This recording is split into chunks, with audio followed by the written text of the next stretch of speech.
In spite of what the graduation speakers say every spring, our town's pretty average.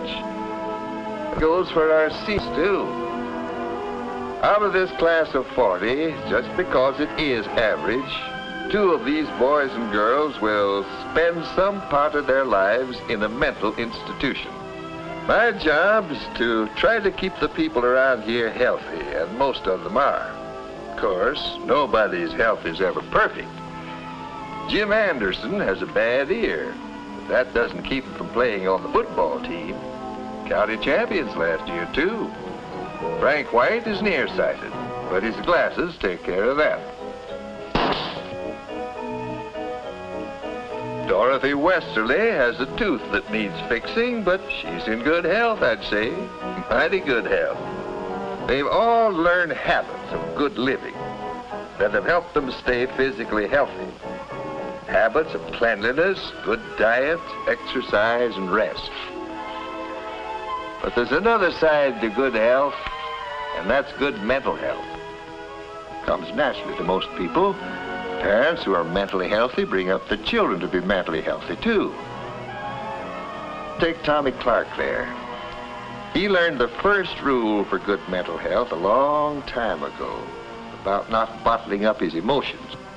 Now, when he works up a head of steam, he puts it to work in a useful way instead of holding it inside. When you try to do that, it's bound to come out in some unpleasant way. Tommy learned that some years back, just after his younger brother was born.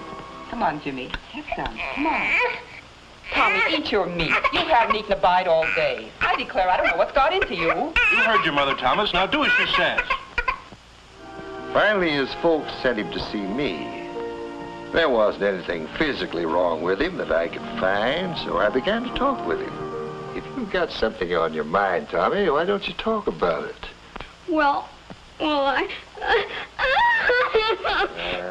We all have our problems, Tommy. But I can't talk about it. Of course you can. And you know something? The more you talk about your problems, the easier they are to solve. It's bottling things up inside that's bad. When you feel something, if you're mad or afraid or worried, you've got to let it out or it'll come out some other way. Like you losing weight and not sleeping. Now, what is it, son? Gosh, Dr. Martinson, this may sound kind of funny to you. No, it won't. I don't think my folks want me anymore. They're planning to get rid of me. What makes you think that, son? I heard them say so one night. They thought I was asleep. Ever since Jimmy was born, they... Well, it wasn't easy to prove to Tommy that he was wrong. As in so many cases like this, his parents were partly to blame. The new baby was taking more of their attention than they realized. I got a chance to talk to Tommy's mother about it, and it turned out that they'd been talking about sending Tommy to camp for the summer, and he'd misunderstood them. Well, we finally got it straightened out. But it taught Tommy a lesson that many people don't learn so quickly, about not bottling up his emotion. He learned that it could be easy to talk to his folks and that he didn't have to hide his love for them. Good night, Mom. Good night, Tommy. Well, that is quite a few years ago. Tom's graduating today. That #1 rule for good mental health, don't bottle up your emotions, has helped him through many a tough spot. Of course, we're talking about some of the simple rules for staying in good mental health. And that brings us to the second rule, which is respecting yourself. Sounds easy, doesn't it? But look what happened to Bruce Matthews. He went out for the tennis team a couple of years ago, and while he had a lot to learn, he had the makings of a fine player. But he wasn't satisfied with slow, steady improvement. Oh, he expected himself to be perfect right from the start. Missing a point would make him boil over at himself. Well, the coach finally caught on to what Bruce was doing to himself with his demand for perfection. Sure, I think it's fine to keep wanting to improve. I understand that, but I think you're going at it the wrong way. How do you mean? Well, did you ever stop to think how good your game really is? Yeah. After missing that last point? That's just what I'm getting at.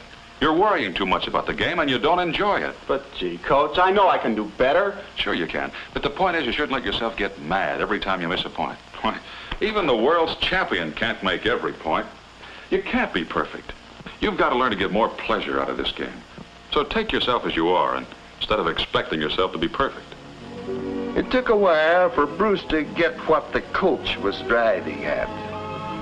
But little by little, without letting up one bit on trying to improve his game, he learned to enjoy his skill rather than fret over his occasional misses. Yes, he's learning that second important habit for keeping in good health. Good mental health, I mean. The habit of feeling right about himself. Along with that goes a third important habit. Feeling right about other people, too. That means getting along with others, having fun with them, being part of the group. There's no room for bashfulness in good mental health. To look at Otto Markel there, you'd never guess what he was like a year ago. For some reason or other, he was convinced that people just didn't like him much. He never tried to make friends or to be one of the bunch.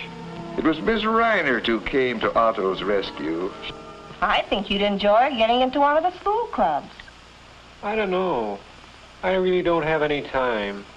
I hear they're planning to organize a camera club. You could help with that. I'm not very good with my camera. I don't think they'd want me in the club. Of course they would. The more the better when you're organizing a club. Gosh, Miss Reinert. You're certainly doing well in chemistry, and that's important in photography. I don't know. Chemistry's different from photography. I think you'll find they'd welcome a good chemist like you in a camera club. But you'll have to do one thing. What's that? Offer to help. Do all you can to help get the club organized. Get some other students to join. Oh, I couldn't do that. Of course you can. And you'll find that they'll like you as much as you like them. I knew about Otto's problem because his parents had come to see me about the same thing. Of course, they had to share the responsibility for Otto's bashfulness. What do you mean, George? I don't quite get what you're driving at. No? Well, I'll tell you, Art. I've been watching you with that kid a long time. You're demanding too much from him. Nobody can be perfect, so don't ride him so hard. When he does something you don't like, remember he's a person in his own right. His way may be just as good as your way. I do think you've been hard on him at times, Arthur. Oh, but he doesn't toe the line the way he should. He has advantages I never had when I was a boy. He has an opportunity to amount to something. But let him do it his own way. You've got him feeling now he isn't as good as the next fella.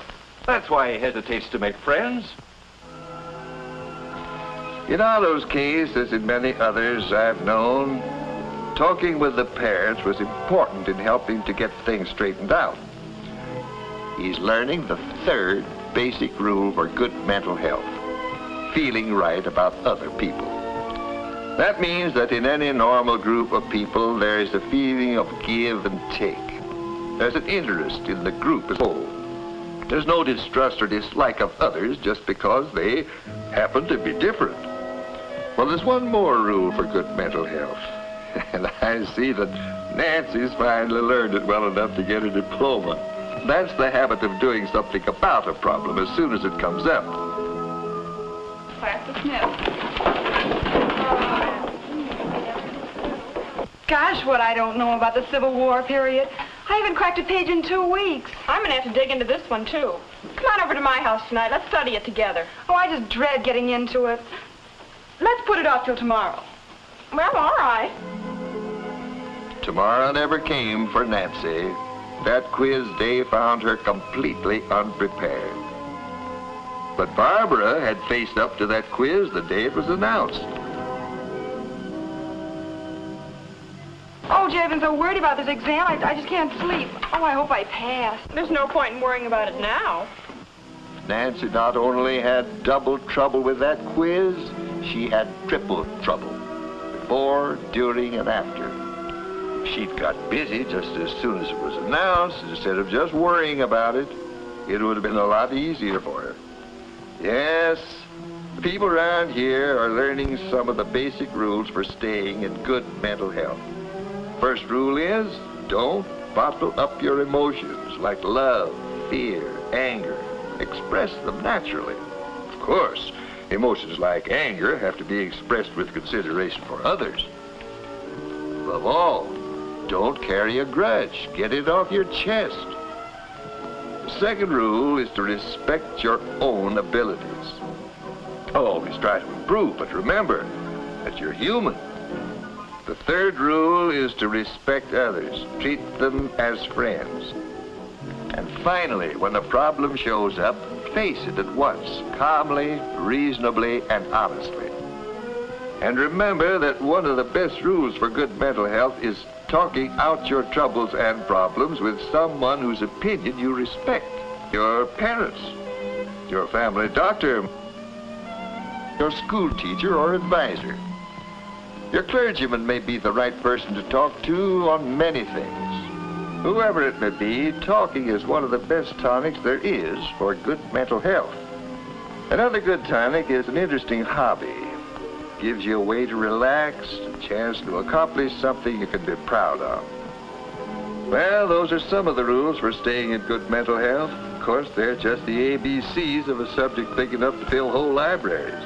But as more and more folks get to know these ABCs and follow them, they're going to be able to look at a group like this someday and feel that they have a greater chance than ever for the kind of happy, useful life which will make our world a better place to live in.